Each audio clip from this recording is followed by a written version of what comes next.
September 16th, October 16th, 2025. If I could ask everybody to join me in the Pledge of Allegiance to the flag.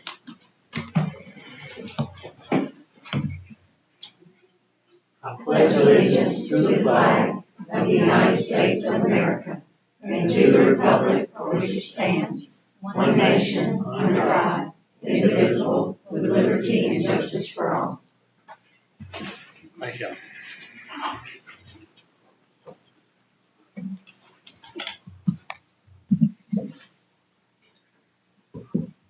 All right, we've got before you there the agenda and the minutes of our last meeting. Everybody had an opportunity to see those. And to have a motion that it be approved. So moved. Second. Have a motion and a second. Any other questions? Hearing none, all in favor, thank you. All right. Student staff recognition. Dr. McMillan. Okay, we have two groups that we would like to recognize today. The first group are Teachers of the Year. So at this time, we actually have Dr. Angela Vinson, who is going to introduce each of our recipients, and so I'll turn it over to her.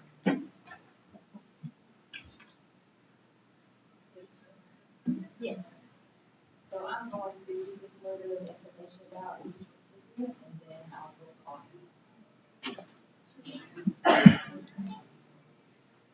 First is Mrs. Robin Louisville. She's taught in Jefferson for 13 years. She and her husband Ruben have two children.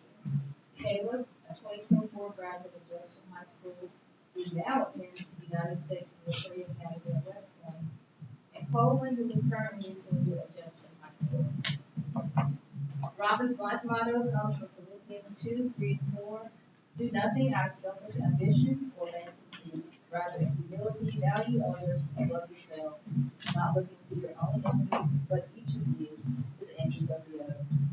Ms. Rubenstill enjoys spending time with her family, participating in church activities, going to the lake, and exercising. Ms. Chrissy Joyner, JVS principal, states the following regarding Mrs. Rubenstill. Robin is an excellent teacher who demonstrates a passion for education that is evident in her enthusiasm for the children in the classroom, as well as the content she teaches.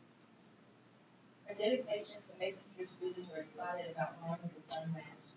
Her lessons come to life through instructional strategies that allow students to be active and engaged while connecting school to life. When asked what excites Ms. Woodsill about being a part of this school community, she shared the following. I think this school community has done a tremendous job in the growth and development of my own boys.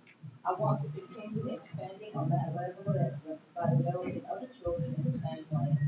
Teaching is not just my job, it is my purpose, my passion, and my way of helping shape the next generation. Please join me in congratulating Mrs. Robin Woodsill, 2025-2026 Teacher of the Year for Jefferson.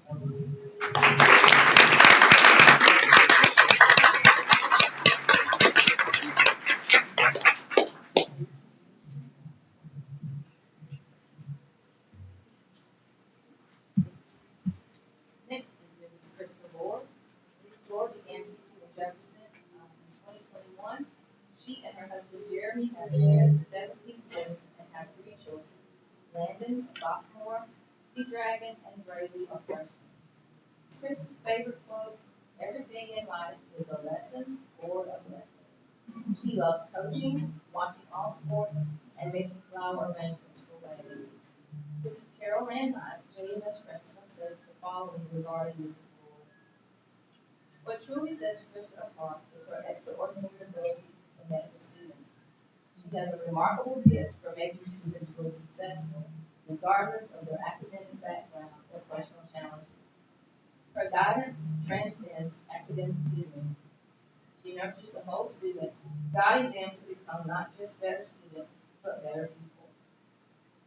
When asked what excites her, Ms. Lord, about being a part of this school community, she shared the following. I love the connections. I love that the varsity baseball coach helps line the middle school softball field. I love that the weight training coach attends every basketball game. that a lawyer serves on our board, that our restaurants send coupons to encourage growth in academics. I love that our principal drives the bus when needed. I love that we are here for each other because we believe in showing up, supporting one another, and making a lasting impact beyond our individual roles. Please join me in congratulating Mrs. Crystal Lord, 2025-2026 Teacher of the Year for Jefferson Middle School.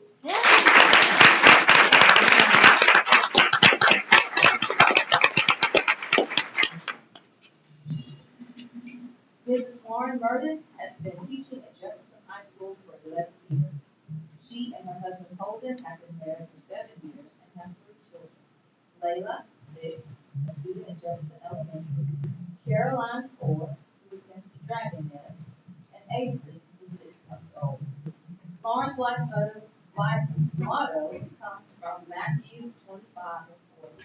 The King will reply, "Truly I tell you, whatever you did for one of the least of these brothers and sisters of mine, you did for me." It reminds her that the time and energy she pours into our students, especially those with disabilities, is ultimately all for the kingdom of God. In her free time, Mrs. Murtis enjoys reading a good book, running at the park, and spending time with her family. Her principal, Mrs. Jenny Hardy, states the following regarding Ms. Murtis.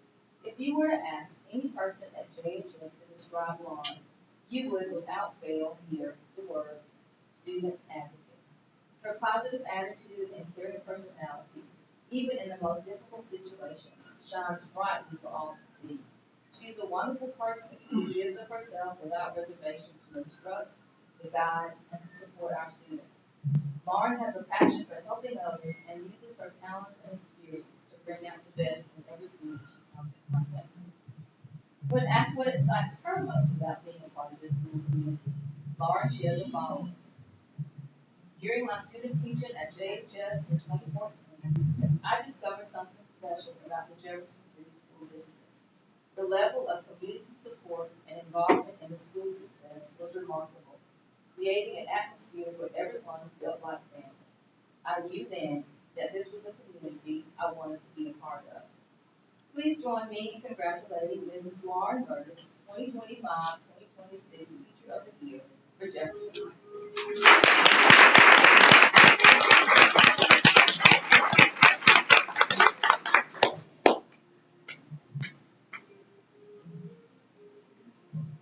Mrs. Holly Phelps has taught in Jefferson for 8 years. She and her husband Drew have been married for 14 years and have 2 children. Caroline, a 7th grader, and James, a 3rd grader. Holly's favorite quote comes from the late Reba Pearson, who states, "Every child deserves a champion, an adult who will never give up on them, who understands the power of connection and insists that they become the best that they can possibly be." Holly's favorite flower is the daisy. She is terrified of snakes, enjoys saltwater fishing, spending time with her family, and attending as many UGA football games as possible. Mrs. Samantha Barrett, JA's assistant principal, states the following regarding Holly. Holly embodies what it means to be dedicated and compassionate, and is a true representation of all the things we wish for our students, families, and community to know and love about our school.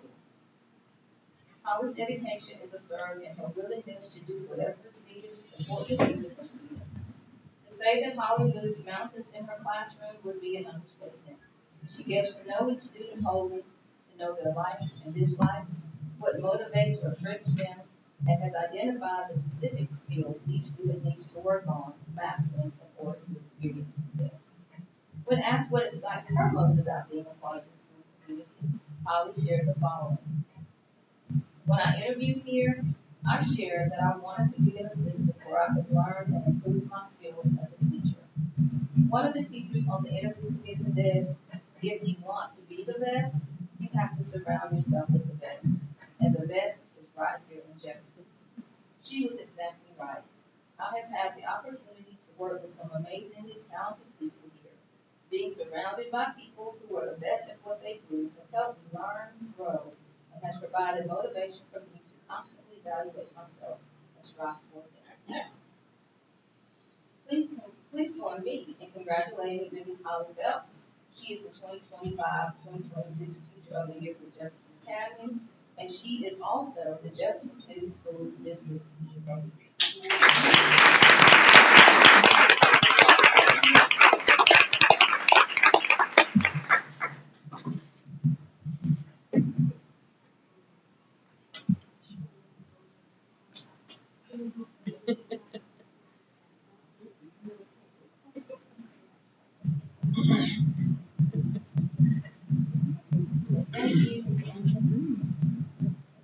Thank you, and to all of the Teachers of the Year. You're always a Teacher of the Year for us, for every year. So we thank you for what you do, and we appreciate everything you have done and what we look forward to doing with you again this coming year. So again, thank you and congratulations. Let's give them one more round.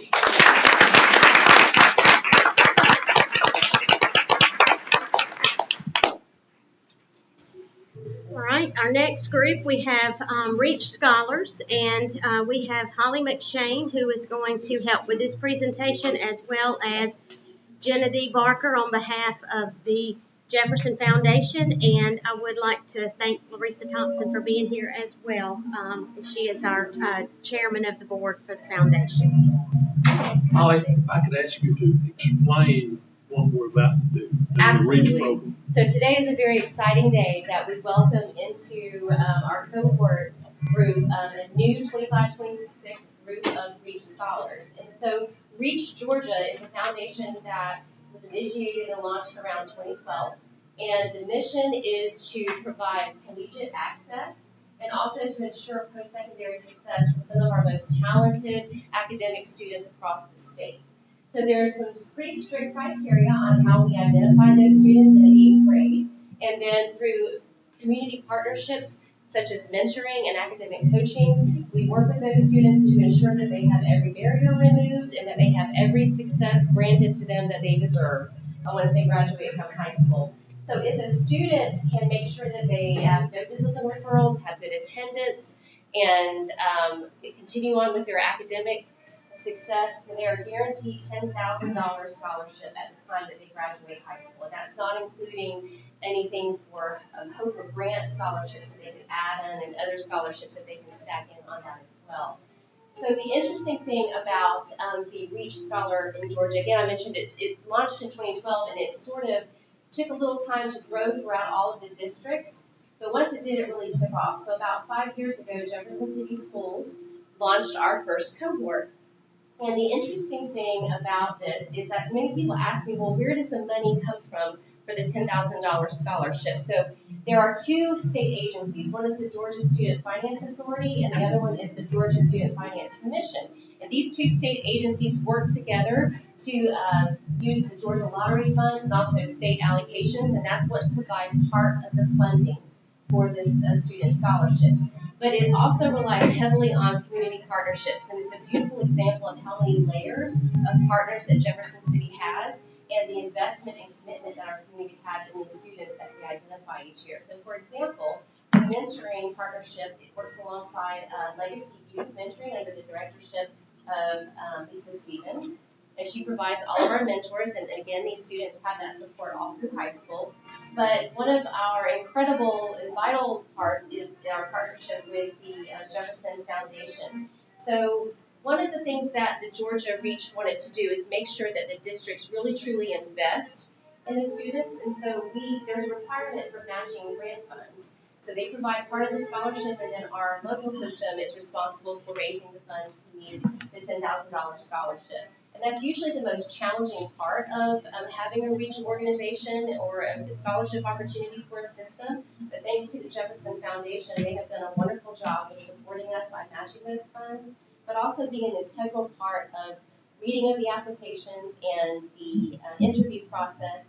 And it's my pleasure at this time to introduce Ms. Gina D. Barker, who is the director of the Jefferson Foundation, and she's going to share with you what that partnership looks like from her area. Like Ms. McShane said, this is actually our 5th year. Y'all are our 5th group of students. but it's also a big year for us because this is our first year of our first seniors. So we graduate our first REACH seniors this year. So it's a big year for us, and we have been celebrating. We started with a kickoff breakfast for all of our REACH students, and so it's good to see. We still have. We were talking today at our meeting. We still have all of our. The first year we got to have 6, and you can only have 3, but the first year you get to have 6. So we still have all of ours that are still here in Jefferson. So we were very pleased with that. And it's we have several board members that are here today that Ms. Coxon, that is our board chair, but there's also Ms. Guiding Benson and Mr. Hopkins are on our board, and Dr. McMullen also sit on our board and make all of this happen. And we are so thankful because one of our favorite parts that we get to do is we get to sit in the interviews. We get several our board members get to actually do the interviews. And it's not an easy, we studied the process, we studied their applications, which they know it's a very lengthy application. And that's what we get the joy out of is meeting these kids because they come alive. The parents, y'all would be so happy. Y'all are proud of your kids. They represented y'all very well and did a great job in these interviews. But we appreciate all your help. And come out Tuesday, we have Chick-fil-A Spirit Night that's representing the foundation that goes toward the foundation. And so those kind of things make all of this happen. So come out and see us at the Chick-fil-A on Tuesday night. I also want to just give a huge thank you for all of the support that Jefferson Middle School provides because this really starts when those students are in 6th grade, and it even obviously transfers over from the earlier years too, but they do such an amazing job and have such insight and knowledge into all of the students. So when we start that referral process, we begin, with working with Ms. Knight, and we all work together with the counselors. And I just want to give a huge shout out to Annie Shields, for one of the counselors, along with Brittany Cohn, who couldn't be here today. But they do a bulk of the work in terms of communicating with the students and processing all of the materials, and just are the absolute cheerleaders of these students and giving them so much encouragement because it's a big risk for an 8th grader to take on such a monumental application and a process. But when And come sit in front of them. it's a big deal. Absolutely. It's very daunting. And, yes, we have very friendly faces. But it was, Yeah. they asked some hard questions. Right, and thank you for all of your support and encouragement, making sure that that this school system had that opportunity for all of our students as well. So I am going to introduce our students. Ms. McShane, Yes, sir. explain what you're about to do. Okay, I sure will. So what I'm about to do is introduce all of our students. I'm going to have them take a seat at the table. And in front of them is a commitment form, which again speaks to that investment between the parents, the school community, and our greater community and our foundation, where the students are going to commit to making sure that they have good attendance, that they continue on with their academic track, and that they don't have any discipline referrals. And if they meet those requirements at the end of their senior year, then they will be guaranteed the $10,000 scholarship through the REACH Foundation and through the Jefferson Foundation. So any other questions? Okay. Thank you. So at this time, our first one is Amelia Hawkins, who's here with her mother, Angela Hawkins. If you'd like to come to the table.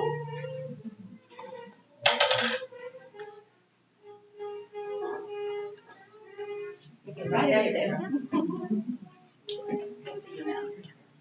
And our next REACH scholar is Malia Lay, who's here with her dad, Avery, and her brother. And our last REACH scholar is Jessica Shi, who is here with her dad, Dusheng Shi, and her mom, Shane Singh. And hopefully I did not say that too badly. We're so excited that you're here. And she's also here with one of her siblings. And so in front of you is a commitment form.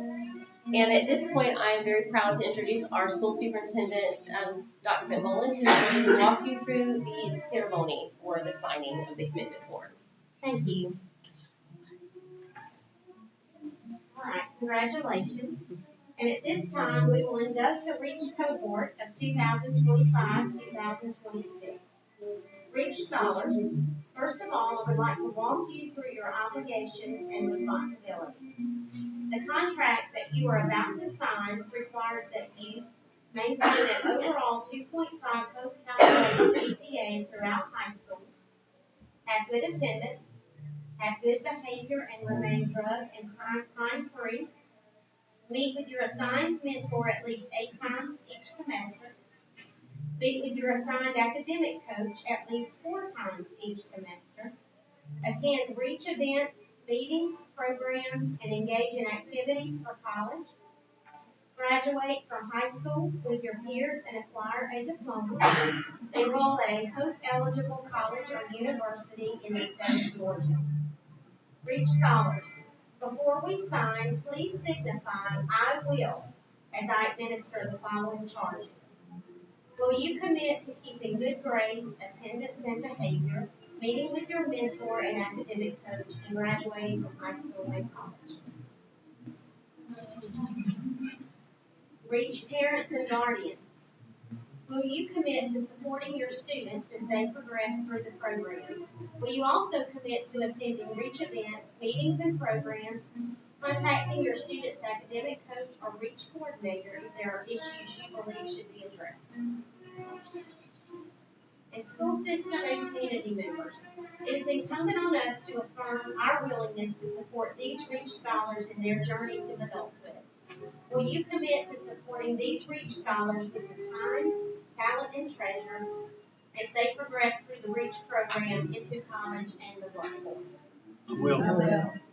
It is now time for the students and parents to sign your commitment forms.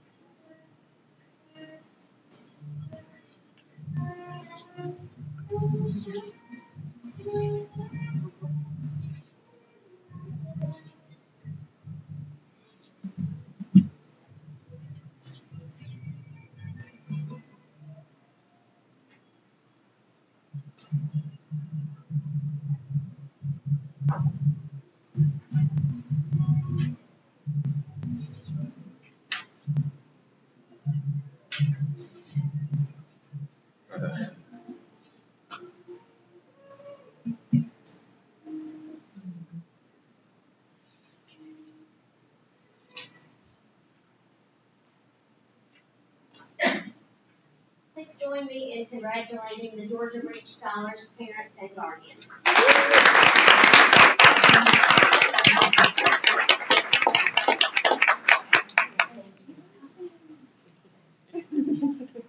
Get on your little bit.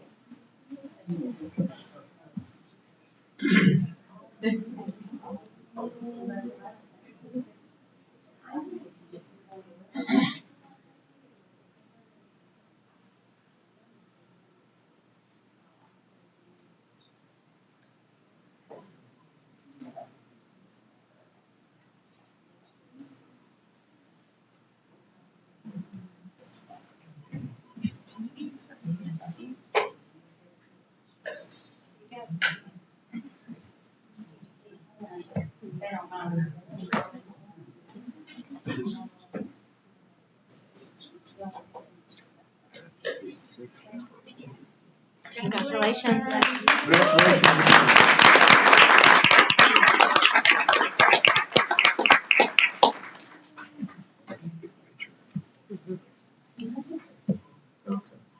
There were 6. Yeah.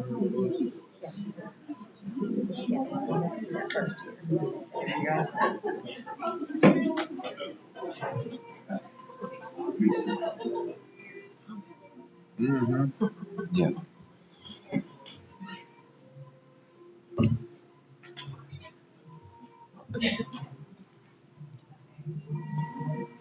And that's exciting news. Glad to be able to participate. And now we'll go straight to the financial report. Okay. We'll start off with the general fund report. This represents July 1 through September 30, so our first quarter of our fiscal year. You can see revenue-wise, obviously our tax revenue. The only thing we're collecting is the TABT and the motor vehicle tax, and possibly any small amount of delinquent taxes that might be coming into the commissioner's office.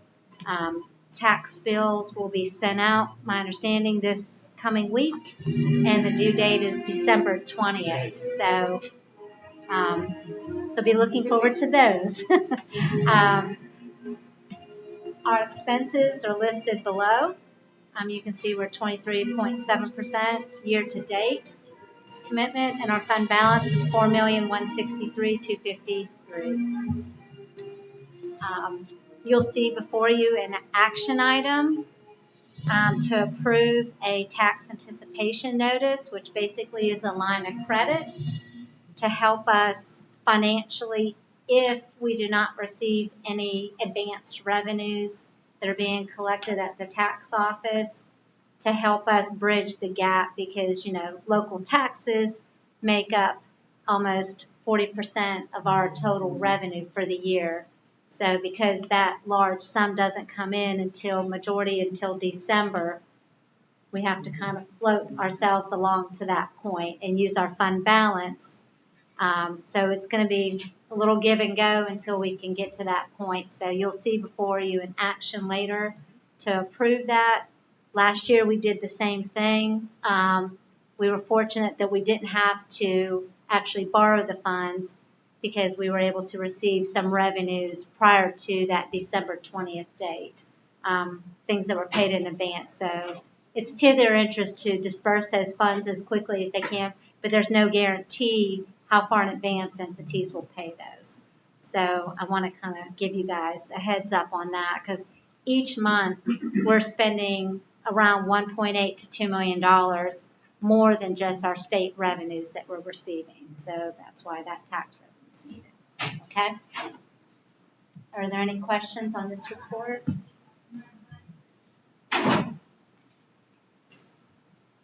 Okay, we'll go to the special revenue report, if that's okay. Now, the special revenue report represents our pre-K school nutrition and our federal grants. And you heard me mention about the federal grants. They have been recently approved.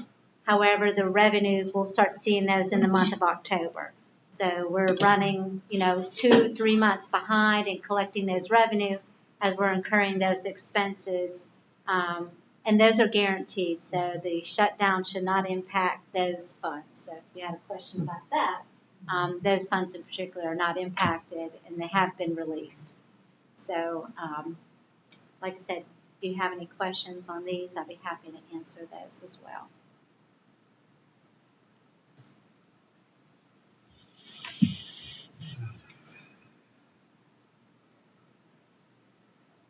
Okay, no question. All right. So if we can go to the SPLOSH details report. This report represents your SPLOSH. And remember, this is the 1 cent sales tax that's collected throughout Jackson County as a whole. And those revenues are distributed to the 3 school systems based on our student enrollment counts. They're the enrollment counts that were established at the time of that SPLOSH vote. So this percentage here that we're receiving now is based off of 2022 staff counts between the 3 systems, which our percentage is 27.3%. So in the month of September, which we'll focus on that, we received $547,399.20, which when you look at it compared to September of 2024, we're up 5%. But when you look at it compared to August of 2025, just the month before, we're down. But when you look at the trends, when you look at August compared to September, it's relational as such. Exactly. Our interest is $39,931, and you can see before you the past 3 months of detailed expenses that have been paid out of this particular account. And expenses that are allowed out of this account have to be capital in nature. So there are things that have a life that's beyond a year, and basically an asset or your debt that you can pay for. You can't pay for anything operationally or salaries out of this account. We ended the month with a balance of $11,834,330. But I also caveated, if you remember, almost $8.2 million is being reserved for future capital projects like the high school and the elementary school project that'll be coming down the road. So we've set aside 8.2 of this balance to go for that particular project. So that leaves us really for this SPLOST referendum, $3,645,667. So if you have any questions, I'll be happy to address those.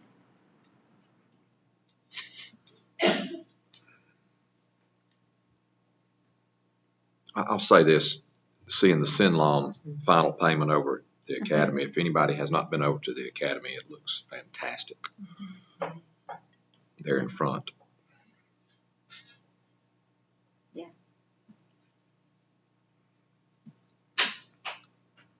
Okay, go ahead. Sure. Okay, and then the next one, we'll just look at the SPLOST projection report. This is just a higher level summary, kind of looking at where we are in the month, as well as taking a look at projecting out future month average revenues, which we use 530,000 just to be conservative. Our average is running around 550,000. Obviously, we're just giving ourselves a $20,000 buffer because we have seen some months where it has dipped down.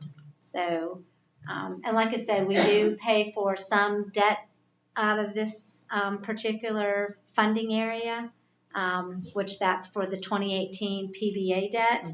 And then we will be paying for the 2025 PBA debt out of this account when we get past 2028. Okay. And so this goes for things like your technology, you know, any kind of capital improvements in your building and so forth, as well as, like you said, the front lawn project, etc. Any questions? And then the next one is the middle school project. So this is giving you a summary of where we are on the middle school project and what we have left remaining to spend on the middle school project. You know, they're working on basically, it's the, pretty much they're finished with new construction. Everything that's happening is modification and renovation, which they're going towards the backside and the old gym area. And then we'll be dealing with the tennis court area in the back as well. That'll kind of be our grand finale, right, Miss Knight? So happy to have that building, and it looks great over there for those kids.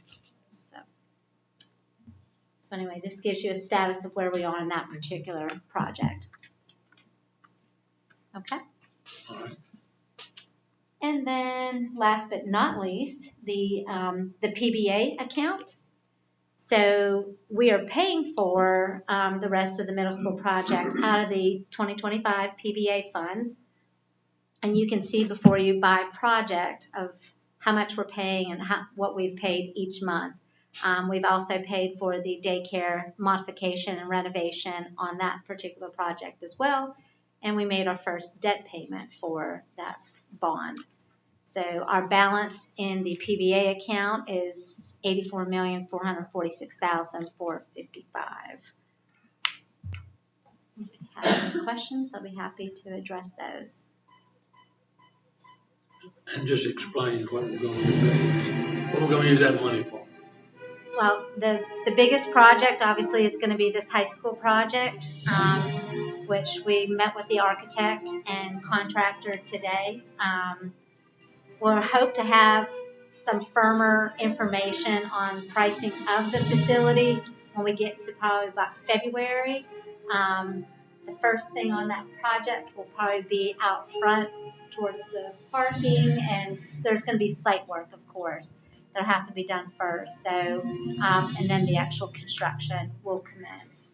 So we're going to try to be as aggressive as we can to get the new construction, which part of the vision is to take from this building going out towards the front a new 3-story. So it would almost look like a U if you think of our campus here at the high school. So new area coming off the front, and of course renovating the existing. classrooms going down on the main area. So lots of exciting things happening. And Ms. Hardy will be excited to see that underway. Exactly. So, okay.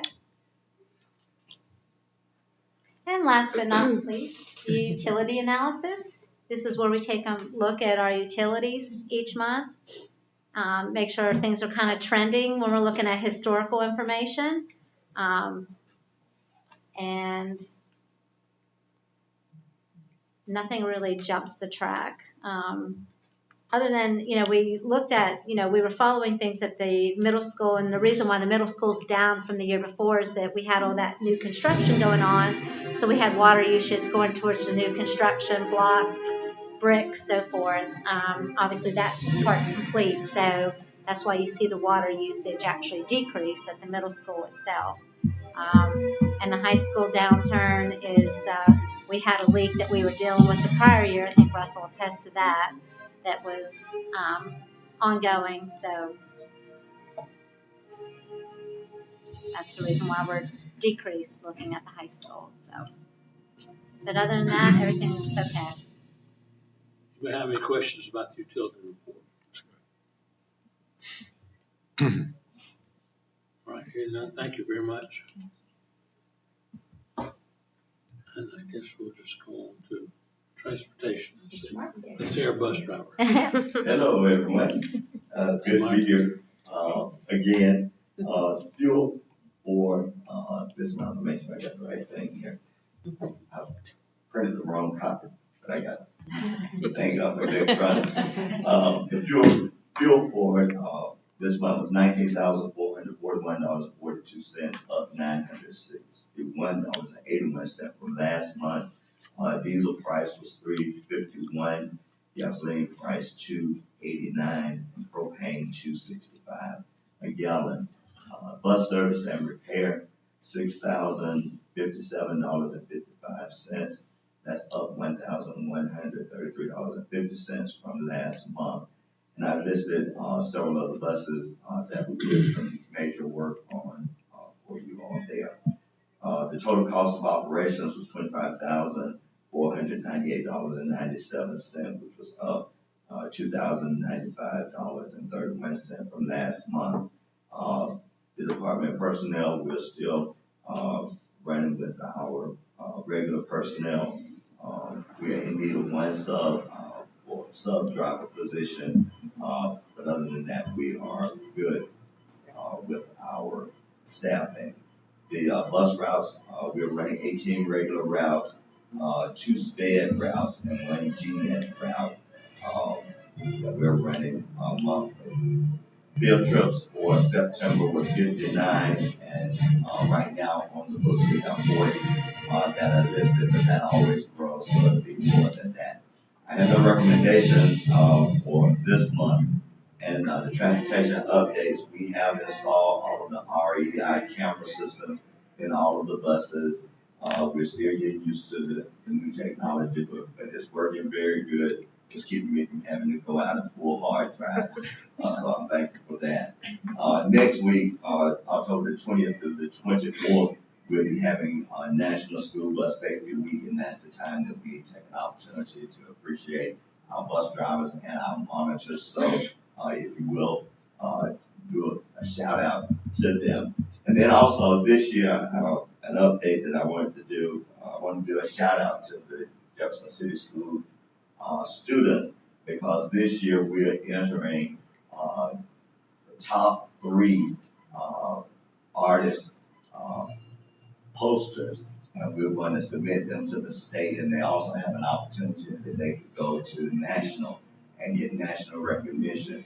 The state and the national has a per diem that goes along with that, so I'm excited about that. We'll be turning those in November, but if you get a chance next week, come by the shop and we have all the posters there so you can see them. And I would like to congratulate Mr. Weaver. He has been nominated to serve as the president, right, of the Georgia Association of People Transportation. So he will be leading the group of transportation directors across the state, and I think that's quite an honor, and his expertise will lend Absolutely. lend That doesn't itself mean you have well. to drive the bus for some other school.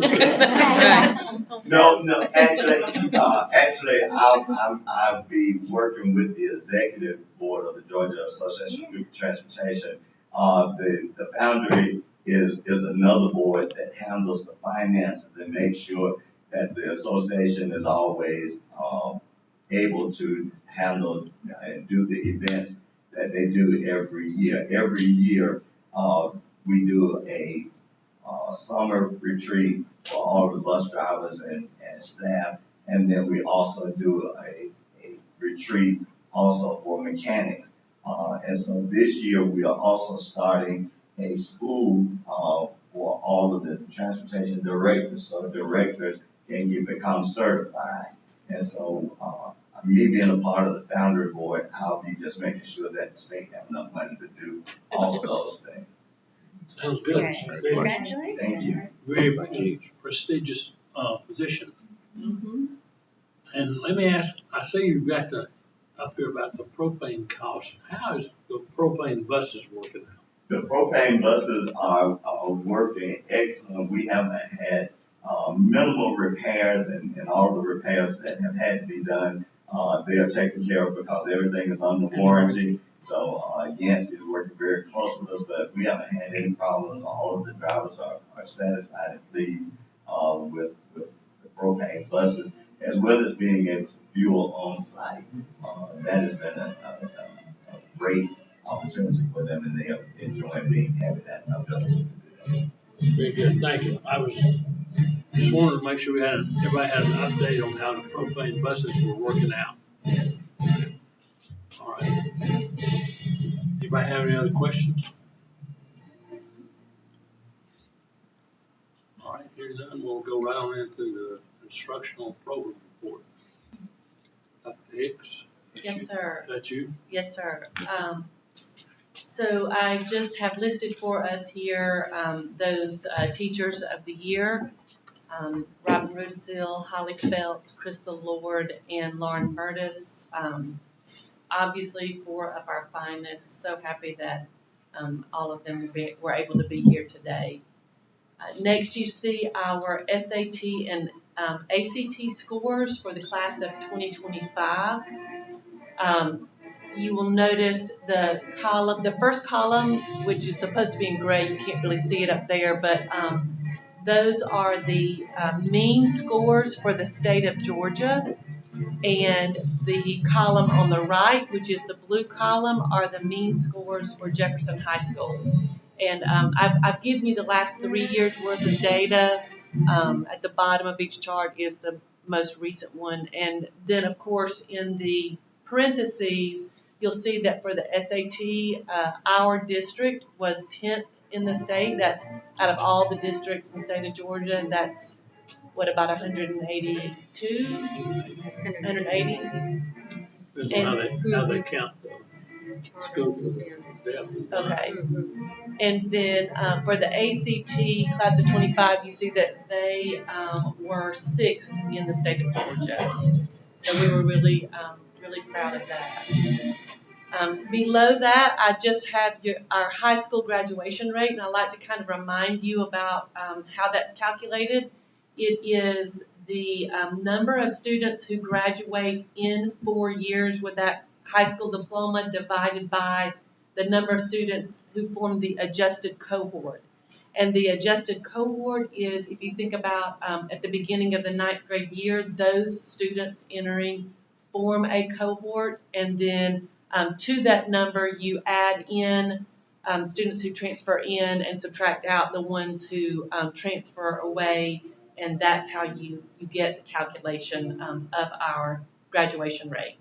So again, in that chart, I've listed what the state graduation 4-year cohort graduation rate is, and also what ours is. So ours this year was for 96.43%. And then I just included a little bit of previous data for you. Next, I want to say congratulations to Jefferson Elementary School and Jefferson Academy. They were both named Title I Distinguished Schools. That means that designation is for the out of the Title I schools. Those are the ones that score in the top 5% according to ELA and mathematics content mastery scores. So from the CCRPI, the mathematics content scores, content mastery scores are calculated based on the number of students, different scores for the number of students scoring in each of the proficiency levels on that milestone assessment. So that is a wonderful award for both of our lower schools. We did have a Partners in Education event on October the 1st, and that's where the Chamber of Commerce invites, the Jackson County Chamber of Commerce invites all 3 school districts. We set up tables and we meet with local businesses who want to partner with us. And it's just a platform for us to get to know one another and to think about ways that we can both share in that partnership. Of course, as Mr. Weaver said, we have Bus Safety Week coming up next week, the 20th through the 24th. And then we have our Teacher Leader Summit on Monday. We have one day on Monday, October 20th, and one on October 28th. And this is, as you remember, part of our capstone for our Excellence in Governance Institute, which we will all be working on very soon. Just going to throw that out there. On Monday and then the following Tuesday, we have 30 teachers in that group, but we had to split it into 2 groups of 15 just to account for coverage during the school day. Our first meeting, you recall, was in the summer, so we were all together. This is our second meeting, and we'll have 2 more before the end of the school year. At this meeting, this is where our teachers are actually going to get to visit classrooms in all 4 buildings to think about and look at student curiosity. So we've developed a student curiosity observation tool. We've read a little bit of research about student curiosity, and they're going to observe on Monday. The second group observes the following Tuesday, and then all of them, or at least we hope all of them, will be at the retreat in early November to sit down and have conversations with you guys to help you understand what it is that they saw and what they think it means for their own practice. And then, of course, that fall board retreat, just as a reminder, everybody, calendars. The date I gave you last month, we changed. It is now Thursday, November the 6th, and Friday, November the 7th. We will start on November the 6th at 5. I think that Dr. McMullen has put that in a couple of your emails. Our Veterans Day ceremony will be on Tuesday, November the 11th at 9 a.m. in the arena. And congratulations to you guys for being awarded again the 2025 Exemplary Board. That recognition, as you know, there's 3 tiers of recognition with GSBA, and the Exemplary Board recognition is the top tier. So congratulations for that. When you go in December for your for that winter conference, remember we're going to be there. By we, I mean everybody's going to be presenting. Want to say that again, just as a reminder. We're all going to share in our presentation on December the 3rd. That's a part of the pre-conference. And then I think the conference is on the 4th and 5th, and it will be on that Friday, the 5th, that you will have your pictures made. The awards will be given for Exemplary Board. So remember that as you're planning your outfit. All right? No big idea. Bring the outfit with it. All right. Any questions about any of those things before I pass it along?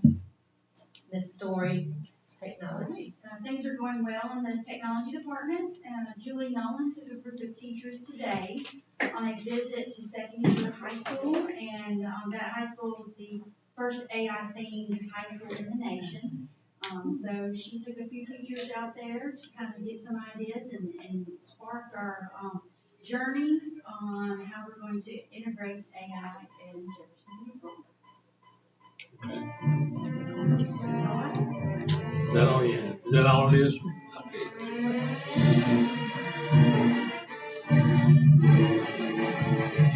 Oh, yes, sir, I'm sorry, yes. Doing a lot of things under noise, Mr. Hopkins. A little noisy, yeah. There's a few more responsibilities Yes. this month, right? Yes. I'm thinking about this facilities report that I'm about to have to do, so, everybody be nice. We can help some of that. Thank you. And while we're transitioning to the facilities report, speaking of the capstone project, so Dr. Hicks and I did a webinar just earlier this week, and you will, the group will be presenting on two different occasions on that December 3rd, and instead of a 20-minute presentation, it now has been moved to a 40-minute presentation. So we'll be working on that. And during our fall board retreat, we've designated our work session so we can try to get some things done in preparation for December 3rd. That will be here quickly. It's quickly approaching. Yes, and Dr. King was very specific about a few details. Yes. Board members need to present. You need to have your transitions ready because you don't have very much time, and so 40 minutes sounds like a lot of time. it does to me too. Yeah. But it's alphabetical order, so we should be the last district going. So someone runs over, we might have 35 minutes. I don't know. Our southern accents. That's right. Slower than a station bread. Okay. So now you want to go on to the facilities report. Yes, sir. Not that you want to. I don't want to, but yes, sir. This is just giving you a little bit of information about where they are with the construction at the middle school. I know the facilities committee knows this, but they're working in that lower half connections hall and also the old gym. And then you have there the percent completion on each of those. MEPs and TOWs and VRFs, and they say that there are a lot of letters in education, but so no questions, great. Then the recently completed projects, as you know, at the elementary school, we have the gate on Horace Jackson Drive, and then we have some additional fencing that has been completed around that that mobile unit over there, the learning cottage, and then as Mr. Porter mentioned earlier, that turf project at the academy is complete and beautiful, and the students love it, as Ms. Ferguson has reported.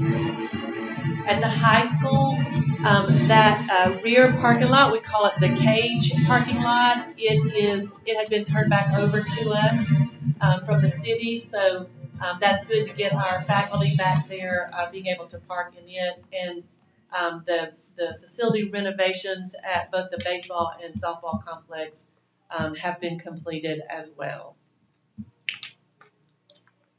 And I'll add too on that, everybody needs to ride up there and see that renovation. Russell and Eddie and their teams did a fantastic job there. And they did it for between $12,000 and $13,000. I mean, you talk about bang for the buck for the taxpayers. And Tom has included some pictures which show that. They're down at the bottom, but these are at the middle school. The ones on the right side are, that's the old gym. So that's what it's looking like currently. And then on the left side, I think that's part of the connections hall, that the new rooms on that side. Does that sound right? Yeah. And the computer science and engineering. yeah, that's right. That's what Tom said. And then here are those, the complex that Brantley was mentioning. It does look fantastic. Looks brand new. And then the Raiders course, they're working on that also, yeah. So that's part of it. And then there's part of it here. I think Tom said there's like a 70 foot distance, that there's gonna be a rope. Yeah. That should be fun. Yeah, a rope bridge. Yeah. You know I would do it, but I have an injured hand, so I'm just gonna leave that up for everybody else. Okay. Any questions? I will say, we rode over there right before this meeting, and it does look great. And I did notice where they call it the Raider course, but it's gonna be unique with, all the stuff that the Air Force Junior ROTC will be doing their training there. Just winning the nationals on the drill is not enough. They gotta find something else to be the best at. Mhm. So that'll be good. And also, you can't see it here, but they did some work on the softball field as such. Built a new wall in the back. It looks great. And, somewhat matches what's at the baseball field. And the softball team, I will state that they did win yesterday. Play next week, I think. They play next Wednesday. The craziest thing about it, their schedule comes up that they got to play Monroe area, which one of the few teams that beat them during the regular season. That's crazy. In the second round of the state, so that's. Volleyball team won yesterday also. Wednesday. And they won handily. And I think they play again Wednesday. So they're both doing well. It's going to be a tough thing on Wednesday for the softball team. They won the series with Monroe, but they lost the very last game. We'll wish them the best. Anybody have any questions about any of this?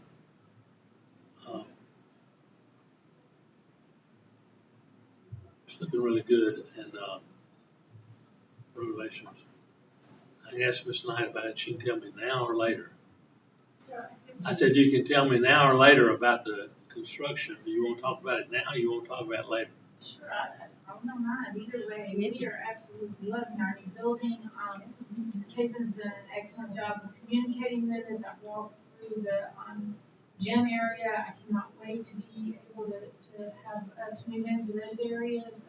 The new classrooms that have been reconstructed are getting closed. We met with the furniture guy today and got a few things for the engineering class and the computer science class ready.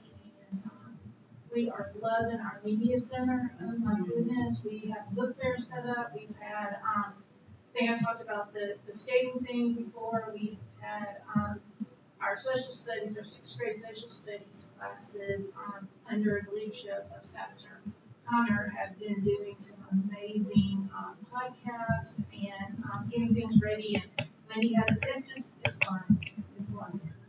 And a lot of learning. Learning going on? Yes, sir. Okay. Most days. Yeah, also on facilities. Most days. Yeah. On facilities too, the, out here in front, you know, with the new sewer line, it does not look very good.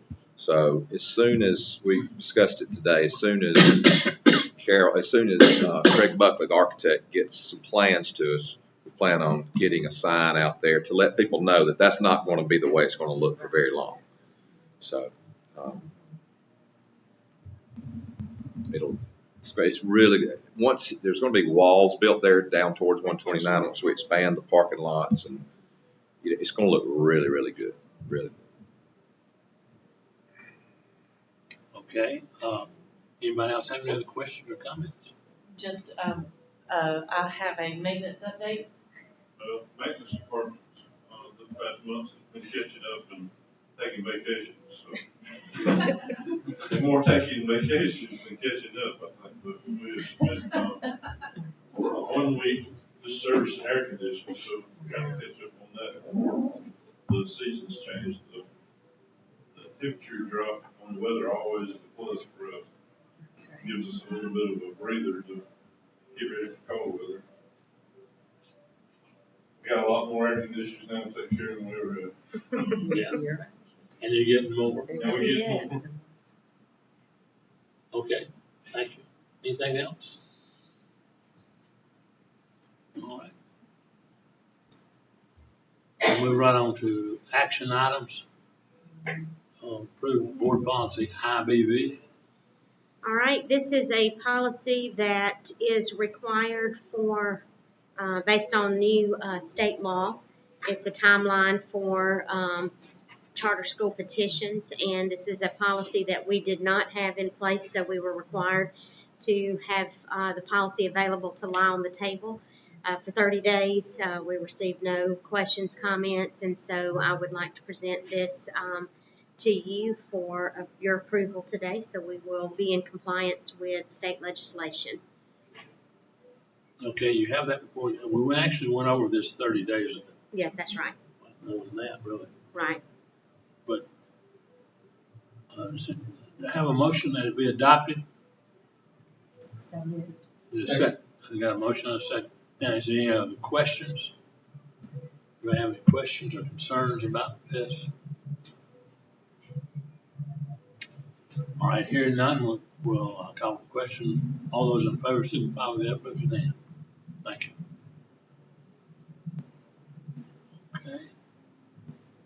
All right, and then the next and last action item for this month is to approve line of credit. I'm going to turn it over to Ms. Navis to share a little bit of information about this item. Well, we put the information out for bid, and we had 2 vendors respond, Regions Bank and Northeast Georgia Bank. Regions came in at 3.9% and required us to draw down the full amount of $3 million, and it couldn't be paid back until December 30th. So we had to pay the full interest, and we had to draw it down after the execution of this contract, and it was a higher interest rate. Northeast Georgia came back at an interest rate of 3.25%, and their drawdown is on an as-needed basis. So if we only need $1 million, we only have to draw down $1 million, and we can pay it back as soon as we get the tax revenue to be able to fund it back. So overall, better interest rate, better terms, conditions. Like I said, the hope is that we're not going to have to execute it.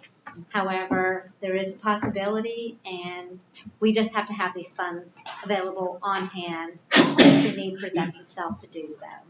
So with your permission, I'd like to recommend that this temporary line of credit be approved so that we can have it as an option if needed, depending on how the tax revenue comes in.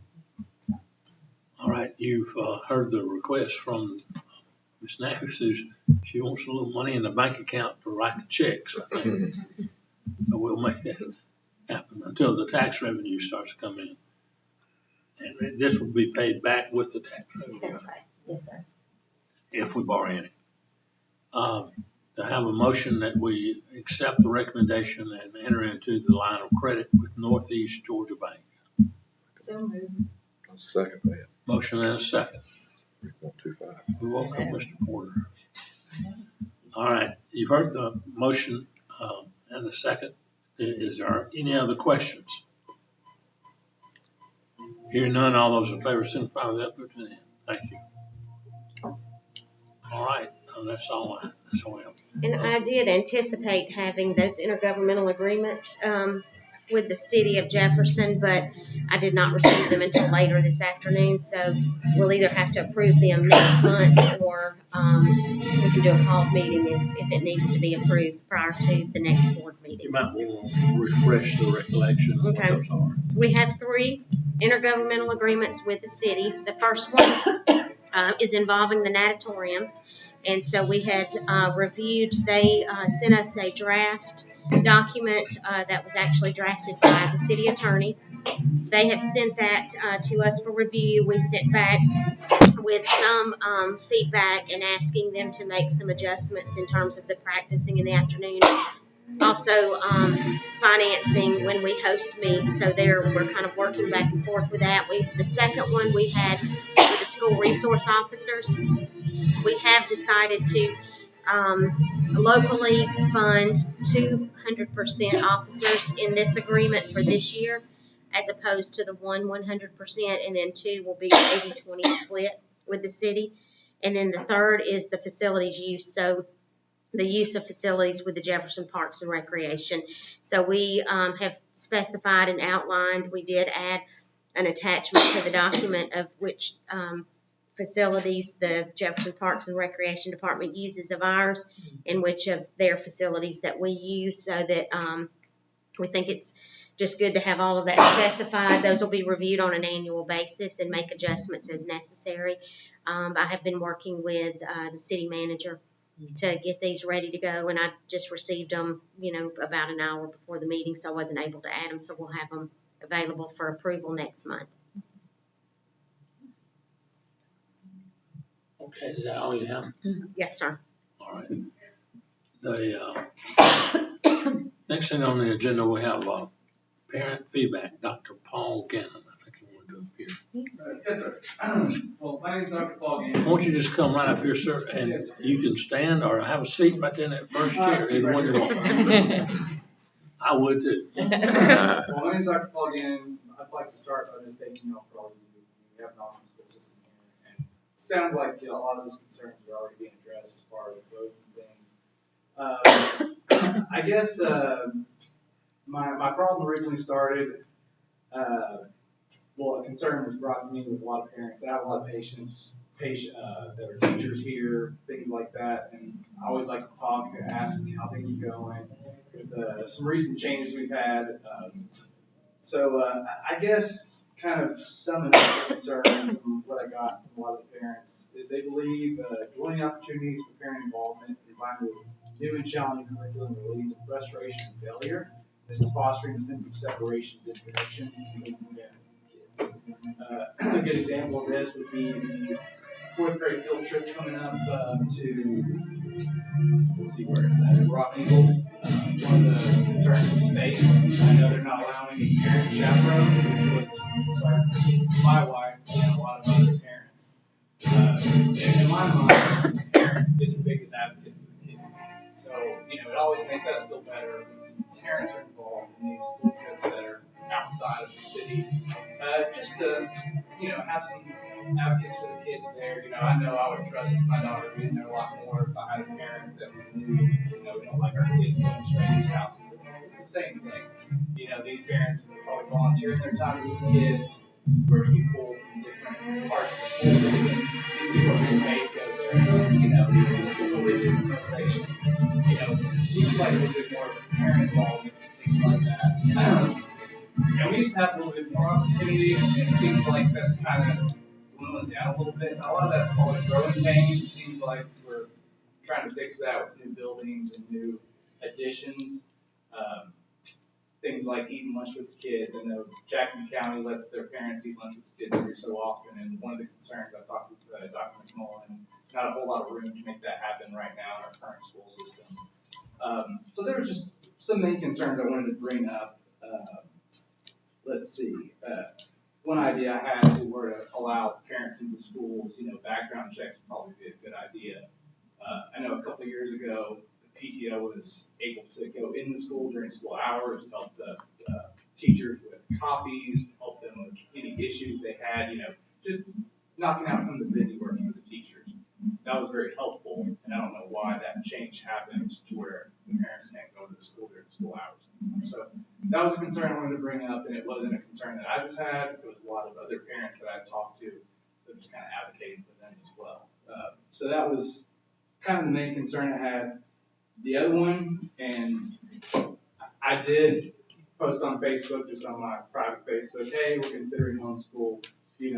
What do you think about that? And it was very disheartening to me, actually. We had a lot of current teachers reach out to me and my wife saying it'd probably be a good idea.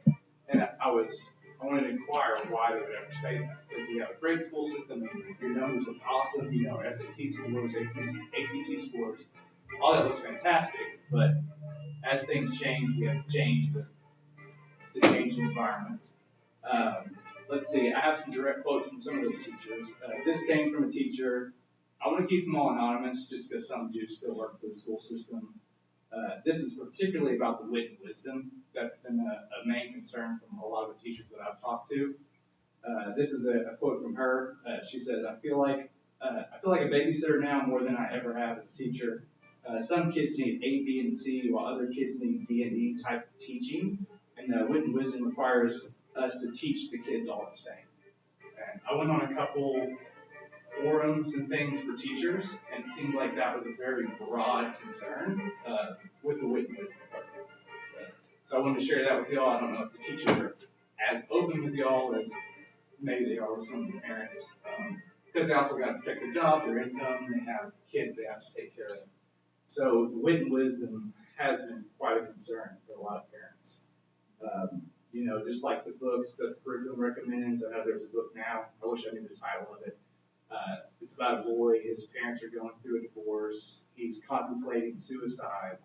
And, you're having that fourth graders. You got some girls that still believe in Santa Claus, and then we're learning about divorce and suicide. So it doesn't quite seem age appropriate to me. And as I started to research the Georgia law, we actually have a wonderful amount of autonomy on what we decide to teach our kids. So yeah, we can adopt some of the Wit and Wisdom, but we can also change some of the books if we choose. I know the state has certain things we have to teach: civil rights, Holocaust, World War II, things like that are required in our curriculum. So I do understand that, and we can do a little bit better placement on some of these lessons that I think would be maybe more age appropriate. So I wanted to share that as well.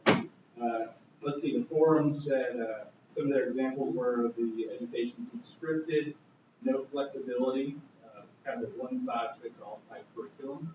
So I don't know if y'all feel that as well. These are just some things I'm sharing with y'all. And I do think that the Wit and Wisdom was also led to a lot of rushing. That's something that a lot of teachers have expressed to me, is the rush through everything. And that rush has led to some of the kids' recess getting cut. An exact example of that, let's see, make sure I have it exactly here. The time was cut short occasion to catch up with the curriculum. In some cases, the kids were asked to do the exit ticket for math for recess time, unfinished, which robs them of the little free time that they have. So the PTO recently has recommended a book called The Ancient Generation. Absolutely excellent book. It stresses the time kids need to have feedback, to have playtime, to be able to take risks, to be able to figure things out, critically think for themselves. And, right now we have 20 minutes of recess, and a lot of time that's getting in line, getting rushed to recess. We maybe have like 15, 17 minutes of actual play, getting back in line, getting back to the school. So that's a big concern of mine. Even prisoners get an hour and a half outside of it. And as you read that book, I think that will reflect exactly what I'm saying here. So I do think that we might slow things down a little bit, maybe look at the curriculum and look at the demands of the curriculum and see if rushing is really worth it. And the amount of time they have to sit stationary while they're reading is also a problem. And they only get to interact so much. And some of their lunches, they can't talk, they got quiet time at lunch. I don't know if that's still a thing. Last year, was that changed? I know, Dr. Gannon, you and I had a brief conversation yesterday, and you have not had a chance to meet with the principals. And so I've offered you an opportunity to have you come in next week, and we'll sit down and some of those specific questions. I think it will be a good opportunity for us to have that meeting to talk specifically about some of those things and let you ask what questions you have about the curriculum, and I think the two principals would be able to alleviate some of your concerns, because there are some things that have been changed and addressed, and we certainly appreciate you sharing your concerns with us, and we'll be happy to talk with you in a meeting next week. I emailed you today, so if you'll send me your availability, I'll coordinate our schedules and we'll set up a time to meet. Well, like I said, I'm very grateful for what y'all do. I think we have an excellent school system here. As a local business owner, we're growing like crazy. We're projected at about 18% growth over 5 years, which is huge. So it looks like we're accommodating that. And that's all I wanted to share. Yeah, so thank you. very much. We appreciate your concerns, sharing your concerns. Appreciate you sharing, and like I said, we are trying to accommodate the growth. Sometimes we can't we're going to run as hard as we can, but just can't quite keep up. Sir. We're working on it. And, that's, you saw the building projects we got going, and this will be a major project when we redo the high school, as well as some renovation. And so we're working on it, really we are. Thank you for coming, and as the superintendent said, asked her to make sure she and the principals that you're concerned with will be in a meeting with you and hopefully be able to resolve everything you say. If not, they will try to make it work. So I can assure you that. Yes, sir. All right, sir. Thank you. All right, thank you very much. Appreciate you being here, and welcome back anytime. All right, thanks, sir. All right, I will say, is there, I think I have, is there any other public comment? May I like to have any other public comment? That's my last thing. Yeah, okay, great, thank you. We're going to enter into executive session, but before we do that, I always like to hear from each of the schools. And Ms. Beckwith, talk to us about the School of Early Learning. Thank you. Things are going great. We are heading to Washington Farms tomorrow with all of our sweet little students, and the parents will be joining us at the farm. So we're excited about that. And then the following week is conferences. Parents get to come in, see how their children are progressing. We're going to focus on their adjustment, more so than academics at this conference, but there's another one in December where we'll turn more to academics. But you can imagine with 4-year-olds, the biggest thing is how are they adjusting to school. So we're going to talk with our parents about that. And then just some exciting things. Dr. McMullen got to stop by our Time to Play group, our little work for free play groups in the community that are taking place at the Dragon Nest. Both of them filled up within a day when we just notified our pre-K parents. So great time over there with our parents. And then a sneak peek, we're doing a survey that we're going to share with y'all at the board retreat about the Dragon Nest. But I will share one interesting tidbit of information. We surveyed all the parents, and 100% of the parents said they would highly recommend the Dragon Nest to us here. So thank you so much for your support of that program. Tim Alexander is knocking it out of the park, and that entire staff, which Catherine is a part of. But really good things happening in early learning. And I understand we're actually encouraging. Some additions. I'll say this. Some expansions. Encouraging additional births. Because we got places for The sneak peek is that we're out of space quickly. That's quickly becoming a reality. Is we're filling that space quickly. Very quickly. Yes, we've got to be open-minded. Yes. Yeah. We're going to need more space for Dragon Nest and more substitutes. Ms. Joyner, since you're back there, go ahead. Tell us what's going on at the Well, things elementary. are going great at Jefferson Elementary, and I was trying to figure out what I talked about in the last board meeting, but we did have our PTO off kickoff. We invited families and kids to the front lawn, and there was a train, there was a guy pulling some little cow cars, there were bouncy houses, there was food. What else was there? Many things. The front lawn was covered with people. We had a huge turnout. Everybody had a great time. It was the football bye week. We are excited about our Title I Senior School designation. Congratulations. And we're also excited about the safety gate, and that started, we communicated with parents the week before fall break, and that gate was set up and ready to go on Monday, and we now have signs on the gate and reflective tape, which is fantastic. And we had, before fall break, on October 2nd, we had a literacy parent engagement night where we invited parents to come in. It was very successful. The theme was Rocket to Reading.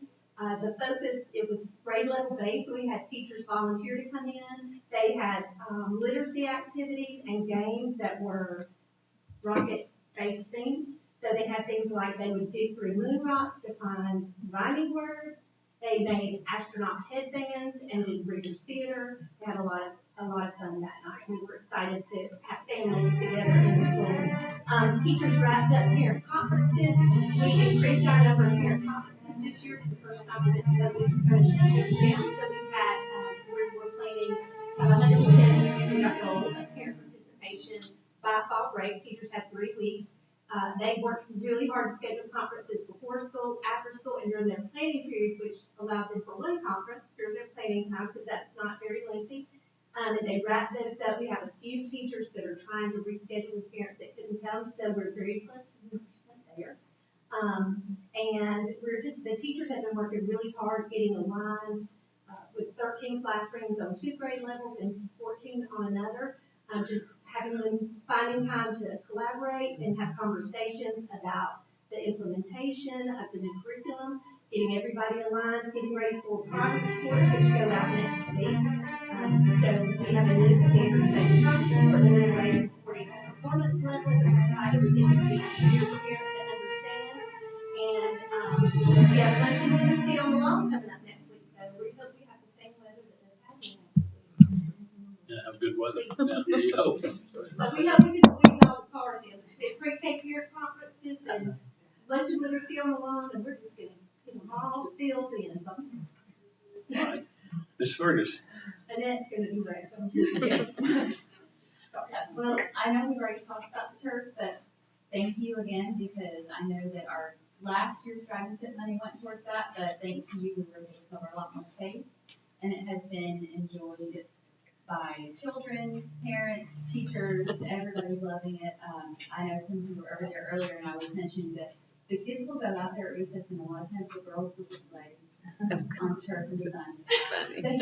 They're loving it so much. But we had our Dragon Fit fundraiser for this year, right before fall break, and raised a little over $53,000. So we are very excited to put that money to good use.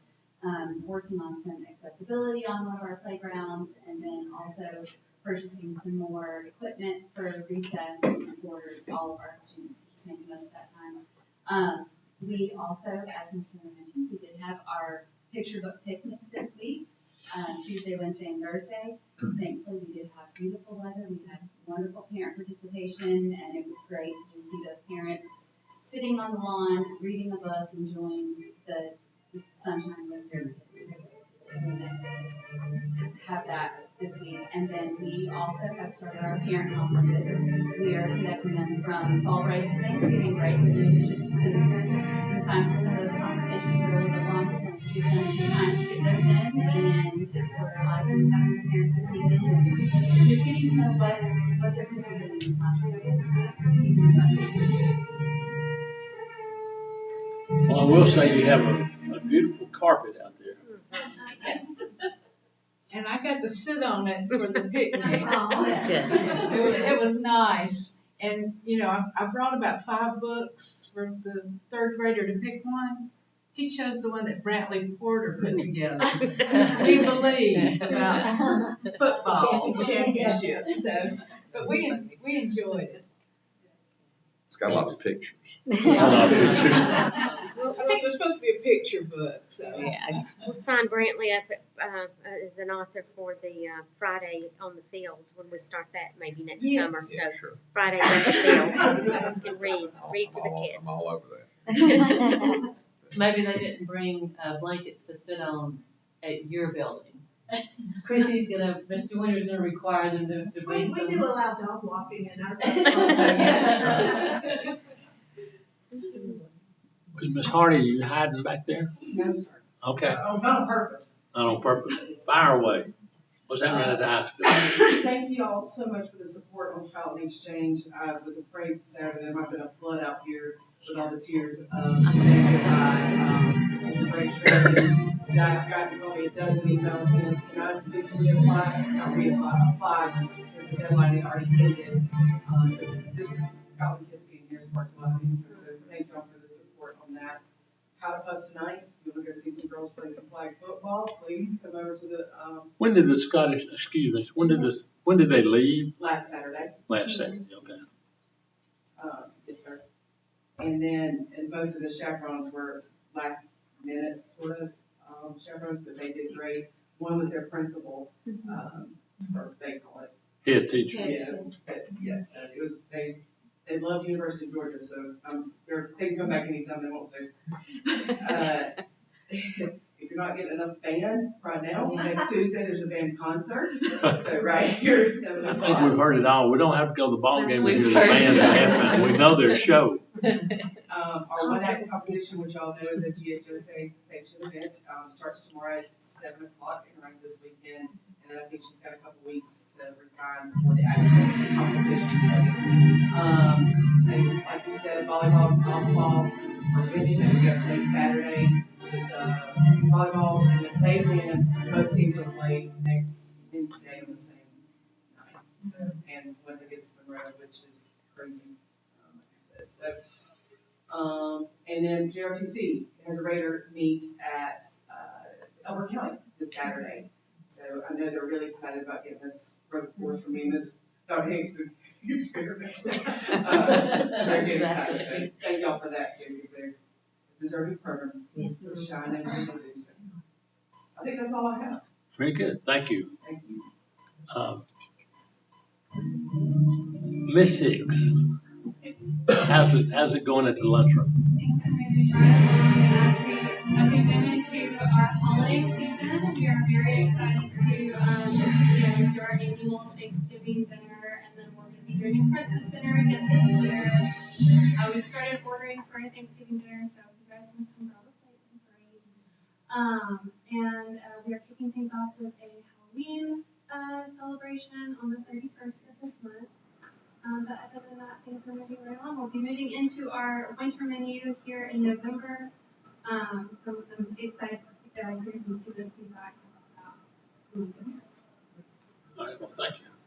Ms. People, how about special? Sure. Special I have to say I felt like a proud mama with these three ladies sitting up here, because three of those students and teachers teach students with disabilities, and that just made me proud. Hopefully not quite old enough to be all their mamas, but it made me proud of them. We are starting to prep for Special Olympics, so as you probably know, that's not just the big spring event. There's basketball and bowling. I will share specific dates with you next month, because the actual dates start in November for basketball, but I'm doing a lot of things to prep for that.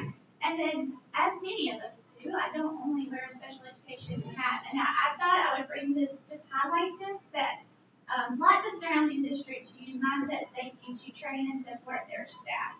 The thought behind that is to train all staff. It's most definitely not specific to special education, so that there's common language among the buildings for handling dysregulation or emotional outbursts. Like I said, not specific to special education for the masses. They even talk of training board members. So if you ever want to know any more about mindset safety, let me know. Crystal Lord and I are the trainers for that. But I thought I would just tell you, we've done 7 classes so far this year. We have 150 plus people trained in that, including our bus drivers and our monitors. And we've trained about 130 something in those 7 classes so far. So just something to share outside of special education. Well, thank you very much. I feel like you got a lot going on. Anybody have any questions, or if you want to quiz any of the principals? Want to grill them or anything? All right. And we've already heard from you some of the stories, so we won't give you another chance. Every time we give you a chance, it costs me money. Okay. Hearing nothing, do I have a motion to go into executive session for personnel? And a second. It's great All to right. have Alex Buffington with us. Haven't seen you in a while, so good to see you, Alex. I'm Yes. glad to have you back, Yes. Alex. I meant to do that. Yes. Thank you very much. Kim, Sam, your husband's in the Jackson Herald, so pick up a call. Okay. There's a retro page in the Herald.